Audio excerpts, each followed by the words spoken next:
정시에 관련된 수능 반영입니다. 마찬가지로 어떤 과목을 볼 거냐. 첫 번째로 수학입니다. 수학이 꼭 들어가는 학교. 서울대 디자인과. 그리고 서울대 공예과는 가감점 제도 방식으로 들어가기 때문에 꼭 필요하고 그런 경우가 아니라면 보통 수학이 필수로 들어가는 경우는 없습니다. 있다면 비실기. 비실기는 인문자연계 애들을 뽑는 전형이기 때문에 인문자연계 애들 뽑듯이 실기를 안 보고 국어, 영어, 수학, 탐구를 봅니다. 그래서 우리 아이가 비실기를 해서 인문계, 자연계, 미대를 같이 써보고 싶다 그러면 수학 공부시키시고 미술 안 시키시면 되고 우리 아이가 미술로 해가지고 대학을 가야 되는 상황이다 그러면 사실상 수학을 꼭 시켜야 되는 학교는 서울대 외에는 없습니다. 이 부분은 뭐 준비를 할 수 있으면 성적이 나올 수 있으면 이제 좋은 상황이고요. 그리고 이제 두 번째로 중요한 게 직업 탐구입니다. 우리가 뭐 대표적으로 이제 디자인고라든가 이런 쪽을 다니게 되면 사탐이나 과탐이 아닌 직탐을 공부하게 되는데 직탐은 성적이 너무너무 잘 나올 수밖에 없어요. 문제가 뭐냐면 직탐을 반영하지 않는 학교가 너무너무 많아요. 아까 말씀드렸다시피 상위권 대학들은 대체로 탐구 과목을 두 과목 반영하는 경우가 많고요. 여기 있는 택일은 이겁니다. 탐구 과목이 하나 들어간다는 게 아니고 사탐이랑 과탐 중에 테크를 한다는 얘기입니다. 그래서 이제 그렇게 이해하시면 되고 이 국어 반영이 요즘은 가장 많이 되는 추세잖아요. 국어에 대한 시간 많이 들이시고 영어는 이제 절대평가가 되면서 이제 반영에 대한 부분이 뭐 이렇게 뭐라고 해야 될까요? 학교마다 좀 다양해졌는데요.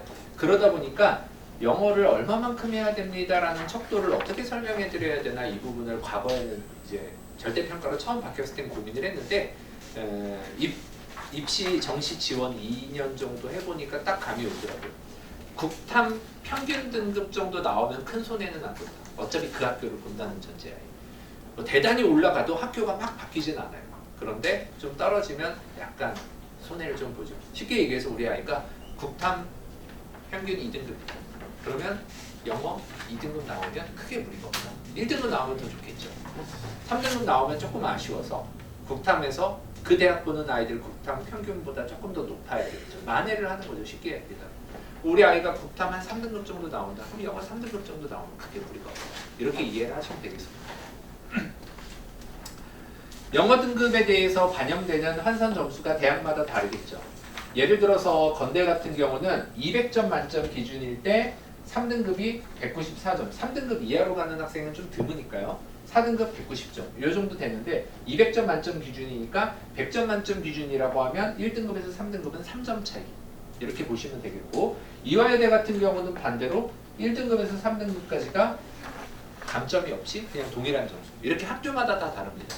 그래서 우리 아이가 국어, 영어, 탐구, 뭐 이제 미래에는 등급에 대한 건 의미가 없고 상위권 대학은 표준 점수, 중위권 대학부터는 100분위가 중요한데 어쨌거나 다 합산으로 들어가기 때문에 대학별로 이렇게 계산법이 다른 걸 저희가 대학별 계산법을 다 돌려가지고 우리 아이 수능 성적에서 지원 가능한 학교 리스트를 군별로 싹 다 뽑아드리게 됩니다. 이건 미술학원에서 꼭 해드려야 되는 역할이겠죠. 그래서 그런 부분은 걱정하지 마시고 일단 아이들한테 요구하는 건 좀 더 한 등급이라도 더 이것만 요구해 주시면 되겠습니다. 탐구는 말씀드렸던 대로 뭐 서울대라든가 성대, 고대, 홍대, 과기대 이런 상위권 대학들 다 두 개의 영역 반영하고요. 한 개 영역만 반영하는 학교가 이제 서울여대, 덕성여대, 뭐 건글, 경희대, 동덕 등등이 있습니다.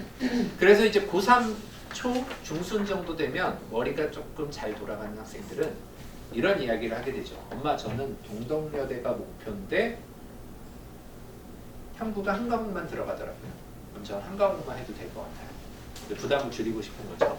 제가 탐구에 대해서 입시 설명회 때 혹은 저희 학생들한테 항상 강조하는 부분은 뭐냐면 탐구는 두 과목 다 1등급이 나올 수 있도록 공부를 해도 10중 8구는 한 과목이 3, 4등급으로 쫙 빠지는 과목이에요. 난이도에 따라서. 그리고 그날 실수에 따라서.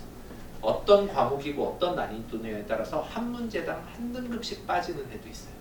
그래서 두 과목을 다 열심히 준비했는데 감사하게도 두 과목을 다 잘 봤다. 그러면 두 과목 반영할 수 있거나 한 과목 반영할 수 있는 학교를 보면 돼요. 그런데 우리 아이가 두 과목 다 잘 봤는데 한 과목만 점수가 잘 나오면 이제 이 학교들을 보는 거예요. 그런데 한 과목만 열심히 했는데 그 과목이 하필이면 국어 영어보다도 더 잘 봐야 되는 탐구에서 만약에 4, 5등급이 나왔다. 그러면 손해가 굉장히 크죠. 국어 3등급, 영어 2등급 잘 본 거예요. 근데 탐구가 막 4, 5등급 이렇게 나와버리면 지금 동덕여대가 문제가 아니고 쓸학교들이 다 무너져 버려요. 그래서 탐구는 가급적이면 두 과목을 꼭 시키시는 게 제일 좋습니다. 한국사는 상위권 대학 보는 학생들은 3, 4등급 정도 나올 수 있게 해주시면 되겠고요. 일반적으로 뭐 4, 5등급까지 가도 크게 무리는 없습니다. 한국사는 제가 보통 국사책 한 3번 정도 정독하라고 하는 편인데 그 정도 하면 그렇게 어려울 것 같지는 않습니다.